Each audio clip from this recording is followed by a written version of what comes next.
오늘은 함께 읽으신 마태복음 17장 24절에서 27절 말씀을 중심으로 마태복음 강의 65번째 시간으로 권리 포기라는 제목의 말씀으로 잠시 은혜를 나누겠습니다.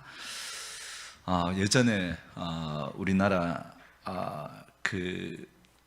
재벌 딸이 항공기에서 이제 갑질을 부려서 그 비행기가 회항을 하고 이랬던 그런 뉴스들 여러분 아마 기억이 나실 겁니다. 그래서 우리나라에만 있는 단어죠. 이제 갑질이라는 단어인데 이 단어가 영국 옥스퍼드 사전에 등재가 되었는데 이제 영어로 어떻게 이 갑질이 소개되었냐면 갑질 그대로 소개되어 있습니다. GAPJIL 그래가지고 이게 어떻게 이제 그 의미를 적어놨냐면 이렇게 중세시대 영주처럼 부하 직원이나 하도급 업자에게 권력을 남용하는 행위라고 이렇게 기록을 해놨습니다. 우리는 살아가면서 이런 갑질들 참 많이 당하기도 하고 또 나도 모르게 그런 갑질을 할 때도 있습니다. 잡코리아라고 하는 회사에서 설문조사를 했는데요, 혹시 당신은 상사의 무리한 요구와 욕설로 모멸감을 겪었거나 고객사의 갑질을 경험한 적이 있습니까? 그랬더니 몇 프로가 그렇다고 대답했냐면 88.6%, 거의 10명 중에 9명 가까운 분들이 갑질을 경험당했다, 그렇게 대답을 했습니다. 이건 비단 재벌이나 아주 힘 있는 사람들만의 이야기가 아닙니다. 사람은요, 나한테 쥐꼬리만한 그런 권한이 생기잖아요. 그걸 가지고 다른 사람들을 이렇게 부리려고 하고 힘들게 하려고 하는 그런 마음들이 있습니다.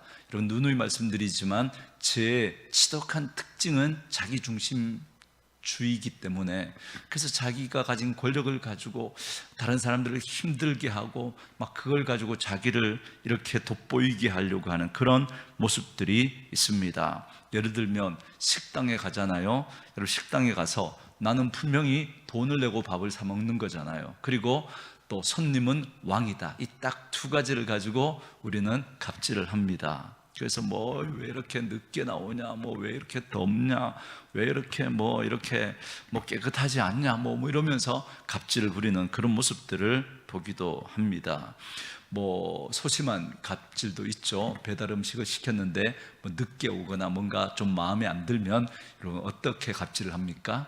별점 테러를 해서 그렇게라도 이제 우리가 갑질을 하는 그런 모습들을 보게 됩니다.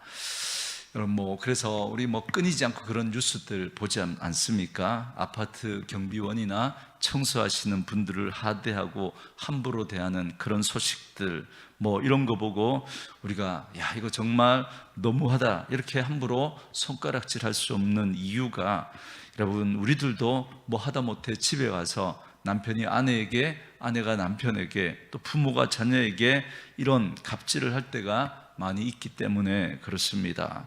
사실 이건 타락한 인간의 본성입니다. 계속 높아지려고 하고 내가 너보다 더 나은 사람이다라는 걸 보여주고 싶어 하는 것, 이게 갑질로 표현이 되는 거죠. 이게 제 본성이거든요. 이게 요즘 우리 시대의 문화인 것 같습니다. 그렇다면 2000년 전 예수님이 사역하시던 그 시대의 문화는 어땠을까요? 혹시 이런 거 있었을까요? 황제의 갑질, 이런 게 사람들 사이에 회자되고 그런 거 있었겠습니까? 황제가 백성들에게 함부로 명령을 내리고 세금을 거두고, 뭐야 이 황제가 갑질하는 거야, 이런 문화가 있었겠습니까? 물론 그게 못마땅하겠지만 그죠, 함부로 황제에게 그렇게 말할 수 없어요. 오히려 황제가 그렇게 하는 건 못마땅하지만 당연하다라고 그렇게 받아들였을 겁니다. 여러분, 그 당시에 노예제도가 있었잖아요. 여러분, 주인이 종에게 하라고 소리 지르고 물컵을 던졌다고 그래서 우리 주인 너무 갑질하네, 내 더 이상 못 버티겠다 그러면서 나 때려칠래, 이렇게 할 수 있습니까? 그렇게 할 수 없는 거죠. 여러분, 뭐 노예로서 뭐 그런 부당한 대우를 당하는 건 뭐 어쩔 수 없는 거라고 당연하게 받아들이는 그런 문화 아니었겠습니까?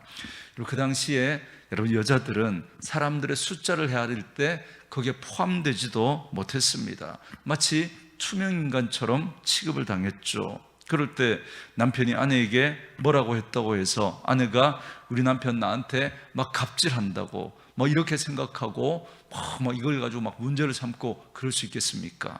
그런 문화가 못 되었던 거죠. 뭐 그 당시 어린 아이들도 마찬가지입니다.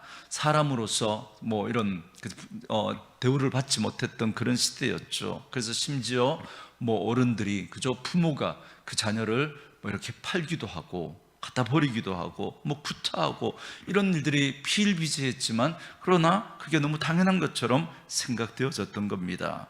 그런데 성경을 보면요, 그 당시 이런 문화에서 도무지 이해하기 힘든 말씀들이 성경에 담겨져 있습니다. 에베소서 5장 같은 말씀에 보면 성령 충만한 삶을 살아라 라고 말씀하시다가 성령 충만한 삶이 어떤 것인지를 설명하는데, 그 중에 에베소서 5장 21절 말씀에 보면 이렇게 되어 있습니다. 그리스도를 경외함으로 피차 복종하라. 그리스도를 경외함으로 피차 복종하라 그러면서 그 뒤에 여러분 쭉 말씀들이 이어져 나옵니다. 어떤 관계를 이야기하면서 그 관계 속에서 어떻게 피차 복종해야 되는지를 이야기하는데요, 남편과 아내에 대해서 피차 복종하라는 거예요. 부모와 자녀가 피차 복종하라는 거예요. 주인과 종이 피차 복종하라 이렇게 말씀합니다.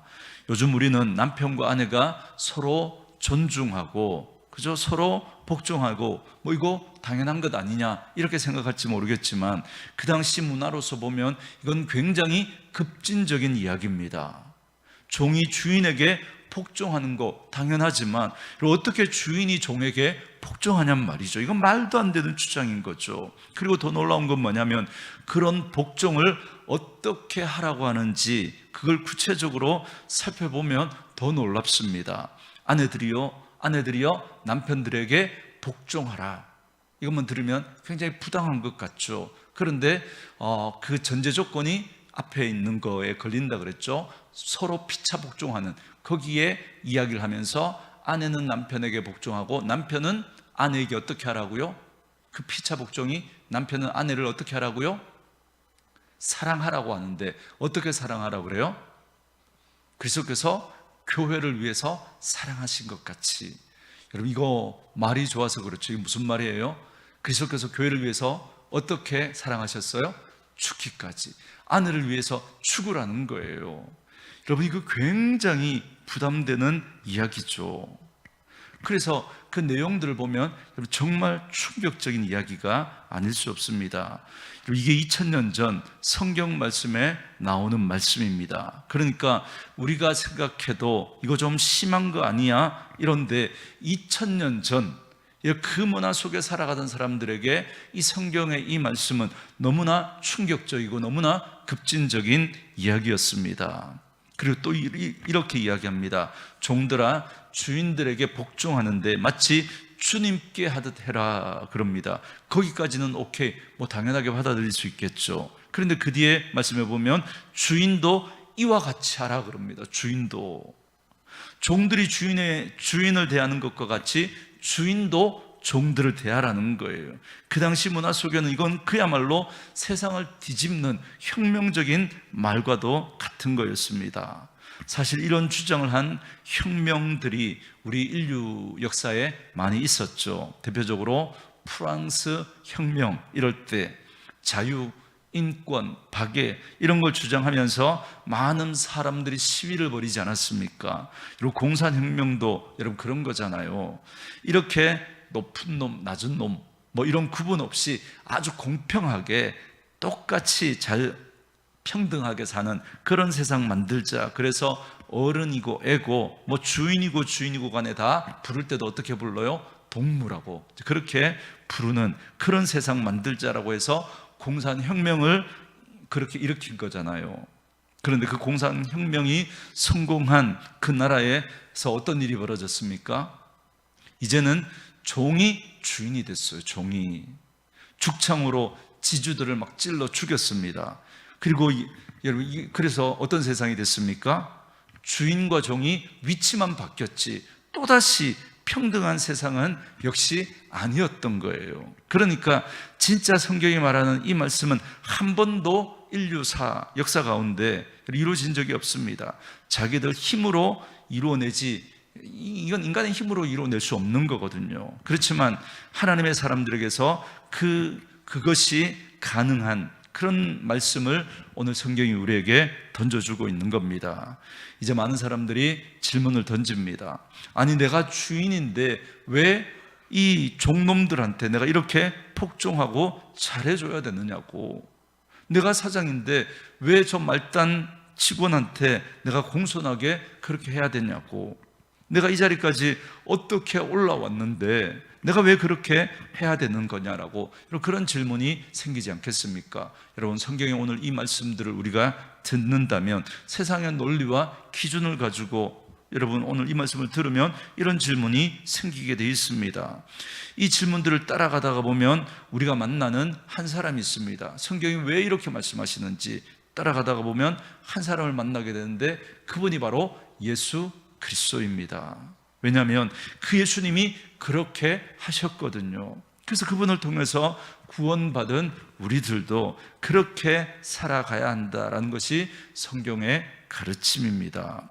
오늘 우리가 읽은 이 본문 말씀에 보면 성전세를 내는 그 문제가 소개되어져 있습니다. 그 세금을 걷는 사람들이 베드로에게 말하는 거죠. 너희 선생은 성전세 안 내냐? 그러니까 베드로가 낸다. 왜 그래?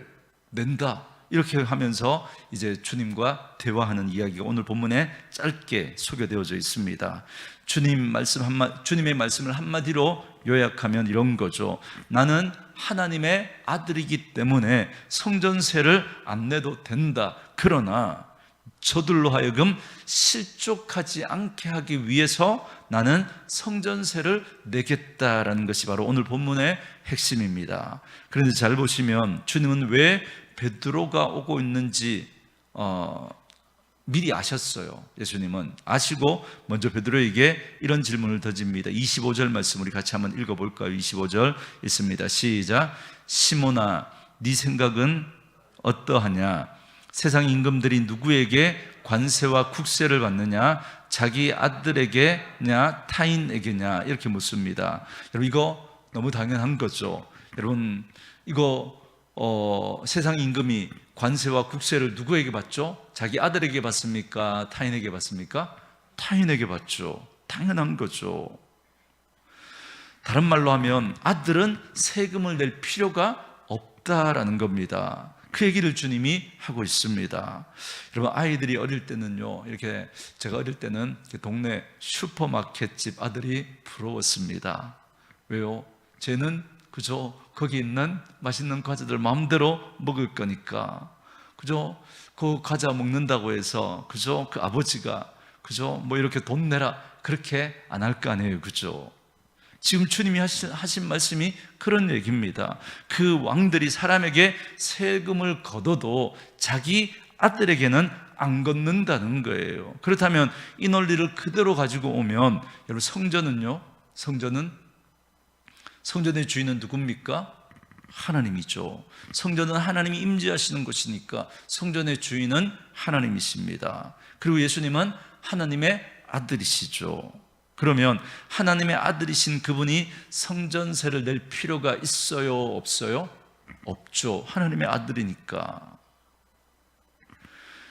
마태는 지금 마태복음 16장, 17장으로 오면서 계속해서 예수님이 하나님의 아들이라는 걸 여러 각도로 지금 조명해 주고 있습니다. 예를 들어서 마태복음 16장에 보면 베드로의 고백을 통해서 예수님이 하나님의 아들이다라는 걸 밝혀주셨잖아요. 베드로가 뭐라 그랬습니까? 주는 그리스도시요 살아계신 하나님의 아들이십니다 라고 하면서 16장에서 마태는 결국 이 예수님이 하나님의 아들이다라는 걸 밝혀주고 있는 겁니다. 그리고 17장에 가면 어떤 얘기가 나옵니까?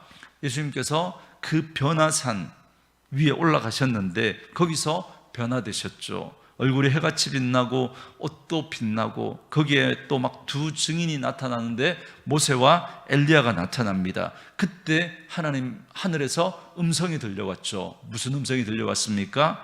이는 내 사랑하는 아들이요 내 기뻐하는 자니 너희는 그의 말을 들으라. 그러면서 16장에서는 베드로의 고백을 통해서 예수님이 하나님의 아들이라는 걸 증거했다면 17장에서는 하나님이 친히 이는 내 사랑하는 아들이다라고 말씀하시면서 예수님이 하나님의 아들이다라는 걸 말해주고 있습니다. 그러니까 예수님은 하나님의 아들이시고 성전세를 낼 필요가 없다. 이게 예수님의 첫 번째 말씀인 거죠. 뿐만 아니라 예수님은 성전이라는 이 제도를 완성하러 오신 분입니다. 성전은 사실 일종의 그림자 역할을 하는 거예요. 그림자.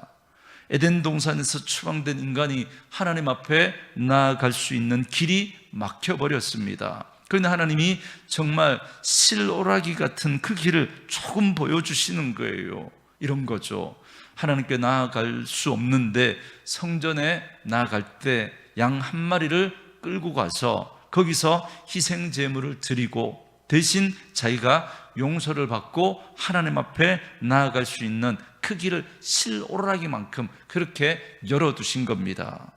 근데 이건 사실 그림자고 진짜 이 성전 제도가 완성되는 것은 예수님의 그 십자가에 달려 죽으시면서 자기가 어린 양 대신 자기 생명을 내어주시고 그리고 자기가 친히 제사장이 되셔서 문제만 많았던 그 구약의 제사장과는 달리 완벽한 제사장으로서 그리고 또 자신이 완벽한 제물이 되셔서 이 성전의 모든 제도를 완성시킨 겁니다. 그래서 예수님이 이런 말씀 하시잖아요. 이 성전을 헐라 내가 3일 만에 다시 짓겠다. 이건 누구를 가리켜서 하신 말씀이라고요? 자기를 가리켜서, 성전된 자기를 가리켜서 예수님이 그 십자가에서 그렇게 죽으시지만 3일 만에 다시 부활하실 것을 말씀하셨던 거죠.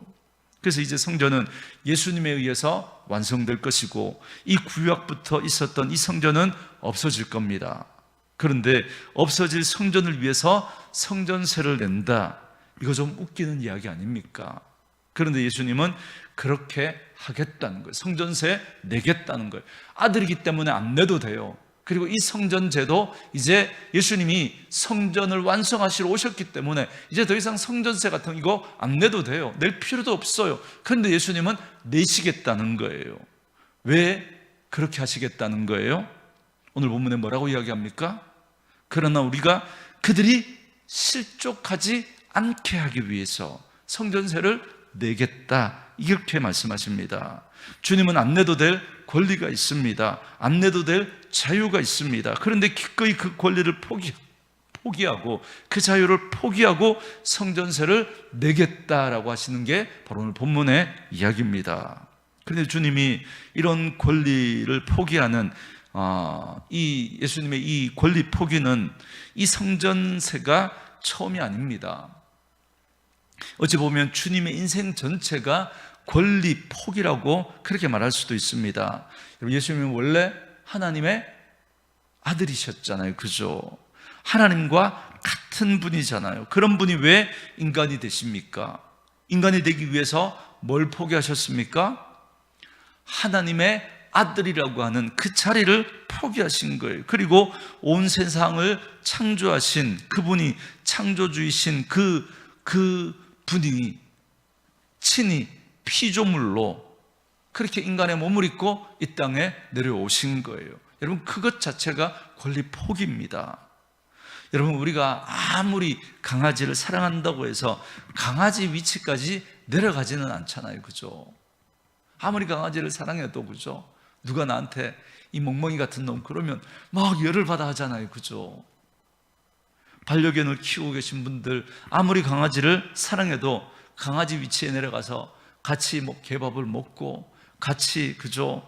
뭐 대화를 하면서도 멍멍거리면서 강아지 말로 대화를 하고 강아지 집에 들어가서 같이 자고, 여러분 그렇게 하지는 않잖아요.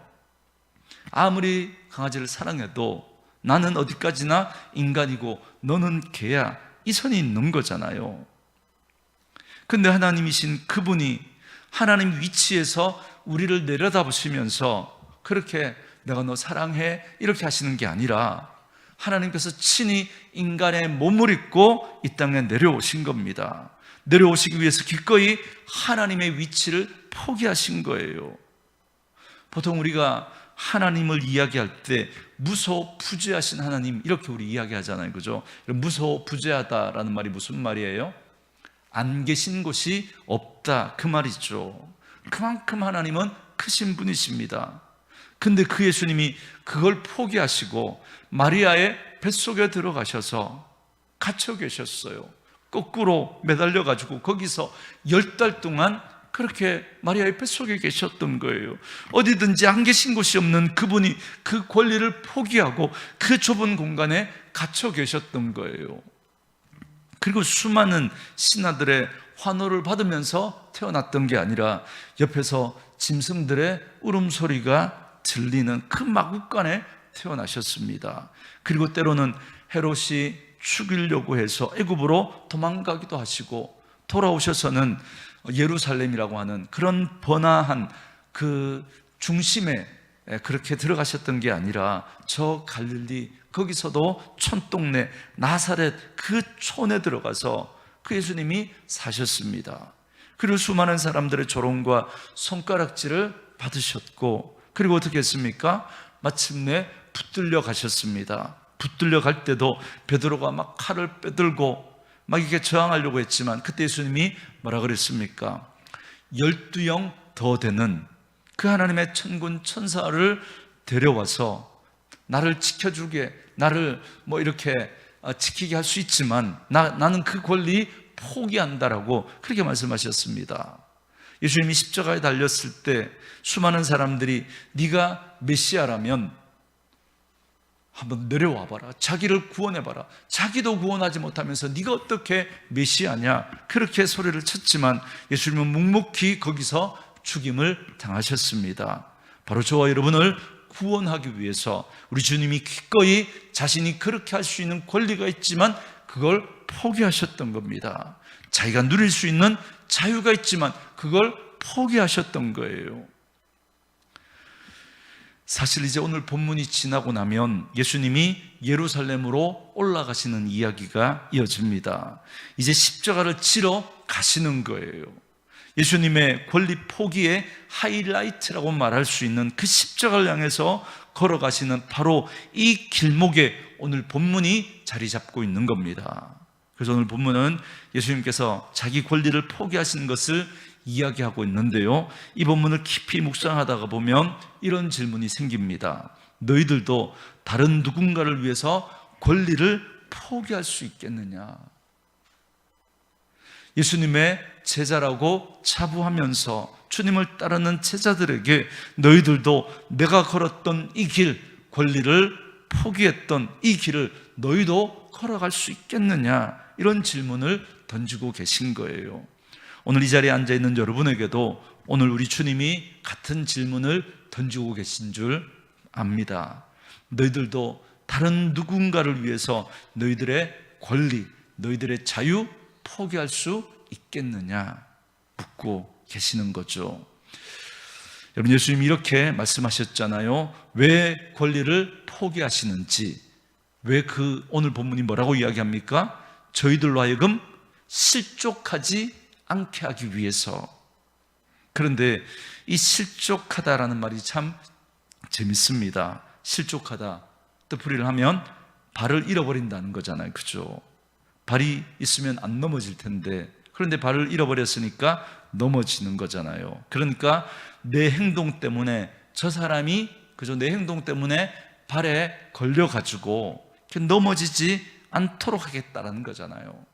예수님은 그렇게 할 수 있는 자유도 있고 권리도 있는데 저 사람이 혹시 나의 그 행동 때문에 팔에 걸려가지고 넘어질까봐 내 성전세 내겠다는 거예요. 그런데 성경을 읽어보면요, 진짜 주님을 사랑하고 주님을 따랐던 사람들의 모습을 보면, 그죠? 이렇게 자신의 권리를 포기하는 이야기가 많이 나옵니다. 여러분, 바울은 고린도 교회에 편지를 보냈는데요, 고린도 교회에는 여러 가지 문제가 있었지만 여러분, 이런 문제가 있었지 않습니까? 고기를 먹는 그 문제 때문에.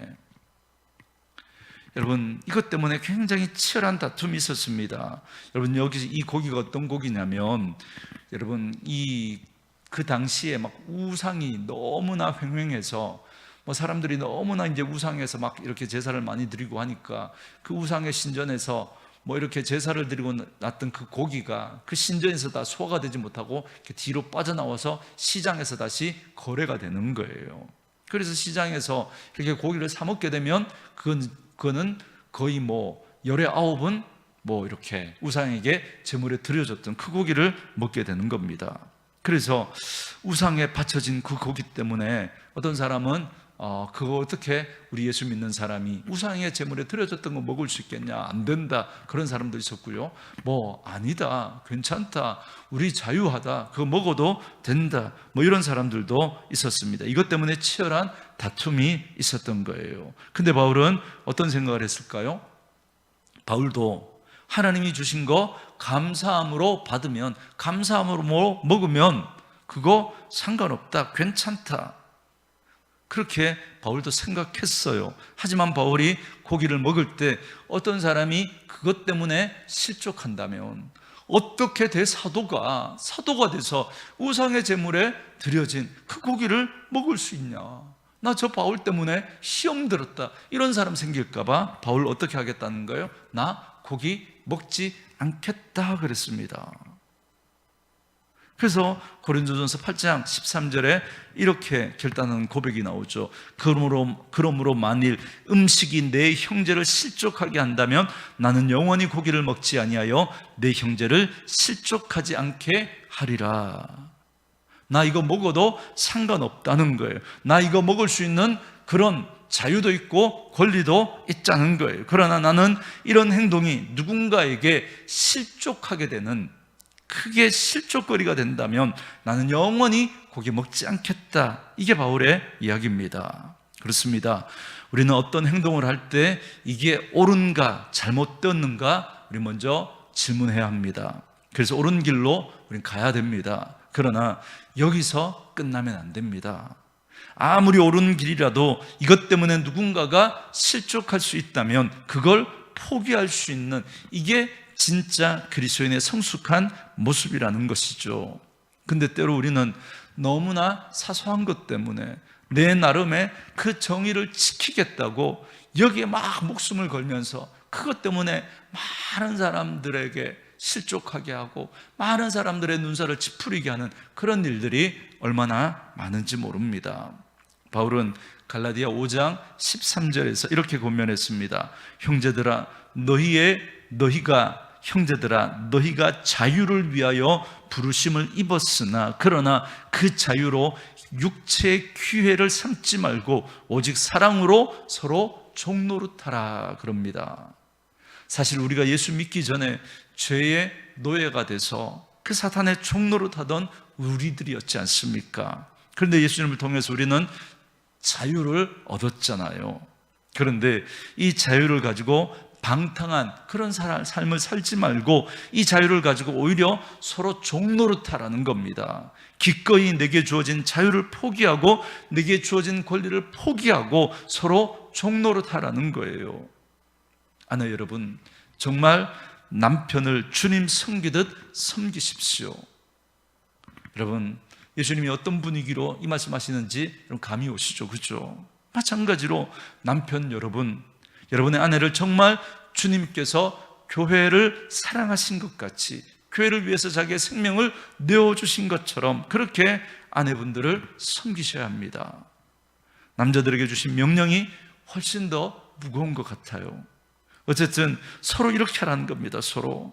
아니 내가 남편이고 내가 돈 벌어 왔는데 돈 벌어 온 나한테 이렇게 해라 저렇게 해라 이것도 못 해주냐. 여러분, 이게 어떻게 보면 당연한 이야기처럼 들릴지 모르겠지만 성도의 삶은 그런 게 아니라는 거예요. 마땅한 거지만, 그런 권리가 있겠지만 그 권리를 포기하고 섬기라라고 하는 것이 바로 우리 주님의 말씀입니다. 자녀들이 부모님께 순종해야 됩니다. 마찬가지로 부모들도 자녀들을 대할 때 내 자식이니까 내 마음대로 함부로 막 소리 지르고 때리고 그렇게 하지 말고 진짜 하나님이 내게 맡겨주신 그 소중한 선물인 줄 알고 정말 잘 돌보라는 거예요.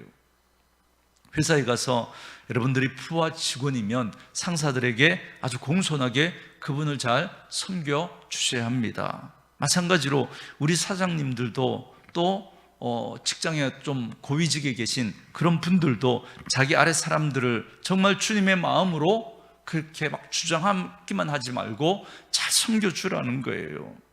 이렇게 말하면 대부분 이렇게 말하죠. 그러면 자꾸 기어오르는데요. 그래도 그렇게 하라는 거예요. 그래도 기꺼이 내 권리를 포기하고 내 자유를 포기하고 그렇게 하라는 겁니다. 여러분, 요즘에 왜 이렇게 우리 교회가, 우리 성도들이 세상 사람들로부터 많은 욕을 먹을까요? 한번 고민해 보셨습니까? 물론 이렇게 매스컴에 보면 그죠? 목회자나 우리 성도들이 막 사고를 치는 이야기들 많이 나오죠. 여러분, 그게 두드러져서, 우리 성도들이 하니까 그게 두드러져서 그렇지요. 여러분, 사실 그건 극소수에 불과합니다. 세상이 얼마나 악한 것을 그저 한가 보면 여러분, 그건 극소수입니다. 근데 왜 욕을 먹을까요? 왜? 저는 나쁜 짓을 해서 욕을 먹는다기보다도 똑같기 때문에 욕을 먹는다고 생각해요. 똑같기 때문에. 안 믿는 그들이나 열심히 예수 믿고 기도한 우리들이나 똑같기 때문에 욕을 먹는 거예요. 이런 얘기 제가 가끔 들어봤습니다. 예수 믿는 사람 되게 이기적이다. 많이 들어보셨죠? 이렇게 주일날 이게 당직이 걸리면요, 이게 옆에 분한테 나 주일날 교회 가야 되는데 이번 주 막 대표기도인데 이렇게 사전 이야기를 하면서 이렇게 좀 바꿔달라고 그렇게 해서 바꿔줬어요. 그런데 이제 명절에 이제 그 사람이 당직에 걸렸어요. 이번에는 네가 좀 바꿔줘. 내가 왜 바꿔줘? 나도 명절 지켜야 되는데. 자기 필요할 때는 막 교회를 핑계대고 막 먼저 가야 된다고 그러고 바꿔줘야 된다고 그러고 막 그렇게 하다가 정작 자기가 섬겨야 될 자리에는 절대 안 한다는 거죠. 그래서 이기적이다라는 그런 말을 듣는 겁니다. 사실 오늘 우리가 다른 안 믿는 사람들이 욕을 먹는 게, 그 안 믿는 사람들로부터 욕을 먹는 게 바로 이런 자세 때문이에요. 똑같기 때문에. 여러분, 우리 세상에 빛과 소금이 있잖아요. 우리가 예수 믿는다라고 하는 그것 때문에 세상은 우리들에게 거는 기대가 있는 거예요. 니나 내나 똑같네. 그렇기 때문에 욕을 먹는 겁니다. 여러분, 우리 안에 이런 잘못된 환상이 있죠. 어떻게 해야 전도가 이루어질까? 막 내가 기도했더니 막 기도 응답이 되어가지고, 그죠? 내가 막 주식을 샀는데 막 이렇게 이게 막 따따블이 막 되어가지고 막 대박나서 내가 밥 사줄게 막 그래가지고 밥 사주면서 너희들도 예수 믿으면 나처럼 될 수 있어 막 이래야 막 기도가 전도가 될 것처럼 우린 그런 환상이 있습니다. 그래서 내가 잘못되면 하나님 영광 가린다고, 그죠? 우리는 그런 생각이 있어요. 그죠? 만약에 그게 진짜라면, 그래야 전도되고 그래야 여러분 하나님의 영광이 드러날 수 있다면, 여러분 바울 당시에 노예들은 여러분 어떻게 전도할 수 있을까요? 그들은 어떻게 하나님의 영광을 드러낼 수 있을까요? 1세기 예수 믿다가 옥에 잡혀 들어가고 재산 몰수당하고 심지어 순교했던 그런 사람들은요, 다 하나님의 영광을 가린 사람들이게요. 그런데 이 당시에 어떤 일이 있었냐면요, 노예인데, 노예는 주인이 시키는 대로 하는 사람이잖아요. 그런데 시키는 대로 하는데 그 눈빛을 보면 이게 진심으로 순종하는 건지 아닌지 우리가 알 수 있잖아요. 그죠? 그래서 어떤 종들은 보면 막 시키는데 막 이렇게 눈빛이, 그죠? 막 이렇게 불만이 가득한 거야. 보니까 막 입이 막 툭 튀어나와가지고 막 이런 일 막 시키냐고 막 그러면서 막 억지로 막 하는데, 그런데 어떤 종은 보니까 막 진심으로 막 주인을 사랑하는 마음으로 그렇게 막 하는 거예요. 그게 주인이 보니까 쟤는 뭐지? 쟤는 왜 저러지? 그런데 봤더니 저런 애들이 또 몇 명 더 있는 거예요. 그런데 봤더니 걔들 공통점이 있어요. 예수 믿는 사람인 거예요. 전부 다 교회 다니는 분들인 거예요. 이런 생각이 드는 거죠. 반대로 주인들은 노예 말 안 듣는다고 막 채찍으로 때리고, 그죠? 막 그렇게 할 수 있어요. 막 욕하고, 심지어, 그죠? 뭐 죽일 수도 있어요. 물건처럼 취급했으니까. 그런데 어떤 주인들은 보니까 노예를 대하는데 마치 자기 형제처럼 대하는 거예요. 자기랑 같은 식탁에서 밥을 먹게 하고, 가장 좋은 걸 해주고, 일하는데 수고 많다고 격려도 해주고. 그래서 이 주인 왜 이러지? 근데 보니까 그런 주인이 또 몇 명 더 보이는 거예요. 가만히 봤더니 다 교회 다니는 주인들인 거예요. 여러분, 이게 그 당시 사람들에게 엄청난 충격을 줬던 겁니다. 전부 다 갑질하는 게 당연하다고 생각하는 그런 상황에서 이걸 확 뒤집는, 혁명보다도 더 강력한 이런 행동을 하는 그리스도인들을 보니까 그 당시 사람들에게 이게 너무 충격이었던 거예요. 그래서 왜 저러지? 왜 저러지? 그러다가 그 질문을 따라 이제 가보니까 이들을 변화시켰던 그 복음 한복판에 서 계신 예수 그리스도를 보게 되었던 겁니다. 그래서 베드로전서 3장 15절에서 베드로는 이렇게 이야기합니다. 너희 마음에 그리스도를 주로 삼아 거룩하게 하고 너희 속에 있는 소망에 관한 이유를 묻는 자에게는 대답할 것을 항상 준비하되 온유와 두려움으로 하고, 그럽니다. 무슨 말입니까? 이 사람들이 이 질문을 던지게 하라는 거예요. 이 질문을. 너는 왜 그렇게 사니? 너는 주인인데 왜 그렇게 종들한테 왜 그렇게 따뜻하게 잘해주니? 이상하다는 거예요. 왜 그러지? 그런 질문이 자꾸 나오도록 하라는 겁니다. 왜 저 사람은 돈 내고 밥 먹으면서도 막 이렇게 그 종업원들한테 친절하게 해주고, 밥 먹고 막 그릇도 이렇게 막 정리해서 주고, 막 별거 아닌 건데도 막 감사하다 그러고, 막 왜 이렇게 하지? 여러분, 그런 이야기들을 들을 수 있어야 됩니다. 그래서 여러분, 우리 이 형곡에 우리 사시는 분들이 저분은 왜 저러지 그렇게 봤더니 우리 경주 온누리교회 다니는 분들이야, 뭐 이런 것들이 그저 느껴져야, 여러분, 그래야 여러분 하나님의 영광이 드러나고 전도의 문이 열리는 것 아니겠습니까? 저는 저와 여러분들이 그런 분들 되어줄 수 있기를 주의 이름으로 축원합니다. 여러분, 이런 이야기가 여러분 주위에 있는 사람들에게 이렇게 나왔으면 좋겠습니다. 사실 이건 인간 본성으로 될 수 있는 일은 아닙니다. 그래서 자기의 생명까지 내어주신 그 예수 그리스도를 깊이 만날 때, 그분의 은혜를 우리가 입게 될 때 비로소 우리에게 이런 작은 행동들이 가능해질 수 있습니다. 여러분, 당장 내일부터 식당에 가시든 아니면 아파트에서 뭐 청소하시는 분을 만나시든지, 또 그분들을 주님의 마음으로 그렇게 따뜻한 말 한마디라도 그렇게 던져줄 수 있었으면 좋겠습니다. 그리고 여러분이 가정에서 또 아빠이지만 엄마이지만 자녀를 잘 돌봐주고, 자녀를 진심으로, 또 자녀들은 진심으로 부모님을 공경하고, 그렇죠? 그런 모습으로 아름다운 가정을 세워갈 수 있었으면 좋겠습니다. 우리 성도들 안에서도 마땅히 내가 그렇게 할 수 있지만 그럼에도 불구하고 낮아져서 섬기는 모습들로, 정말 서로가 서로 그렇게 섬겨주는 그런 아름다운 모습들이 있을 때, 그 모습들을 통해서 믿지 않는 자들이 우리를 보고 정말 하나님을 사랑하는 사람들이라고, 예수의 제자들이라고 그들도 인정하게 될 겁니다. 여러분의 그 작은 행동 하나하나가 그분들에게 충격을 줄 수 있어야 합니다. 몰상식한 그런 모습으로 눈살찌 하는 게 아니라 그 상식을 넘어서는 그런 모습으로 그들에게 감동을 줄 수 있는, 충격을 줄 수 있는 그런 저와 여러분 되어줄 수 있기를 주의 이름으로 축원합니다.